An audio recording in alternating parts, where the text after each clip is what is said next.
नमस्कार दोस्तों, आप तमाम दर्शकों को फिर से स्वागत है हमारे YouTube चैनल में। दोस्तों आपको बता देना चाहता हूं कि इस वीडियोस में हम जो बात करने आए हैं वह काफ़ी इंटरेस्टेड रहने वाला है। तो दोस्तों चलिए हम वीडियो को शुरू करते हैं। दोस्तों आपने हाल ही फिलहाल में हर सोशल न्यूज़ चैनल पर आप देखते रहे होंगे कि इस लड़की जो दिखाई दे रही है वह हर न्यूज़ चैनल पर आ रही थी। तो दोस्तों आपको बता देना चाहता हूँ, यह और कोई नहीं लड़की है, वह वही मुखिया की लड़की है जो ऑर्केस्ट्रा में आकर डांस कर रही है। जी हाँ दोस्तों, देखिए किस तरह से डांस कर रही है, काफ़ी हिट हुई थी। दोस्तों हाल फिलहाल में हर न्यूज़ चैनल पर यह छाई हुई थी। दोस्तों साथ में माही मनीषा भी है।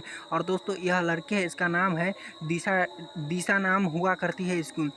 जी हाँ, दिशा डांसर के नाम से यह सोशल मीडिया पर काफ़ी प्रचलित है। दोस्तों आपको बता देना चाहता हूँ, यह जो लड़की है यह काफ़ी तरह से ट्रेंडिंग में आ चुकी है, हर न्यूज़ चैनल पर ही छाई हुई थी। दोस्तों अगर आपको वीडियो अच्छा लगे तो चैनल को सब्सक्राइब करके रख लीजिए, क्योंकि इसी तरह का हर रोज़ न्यूज़ आपको मिलते रहता है।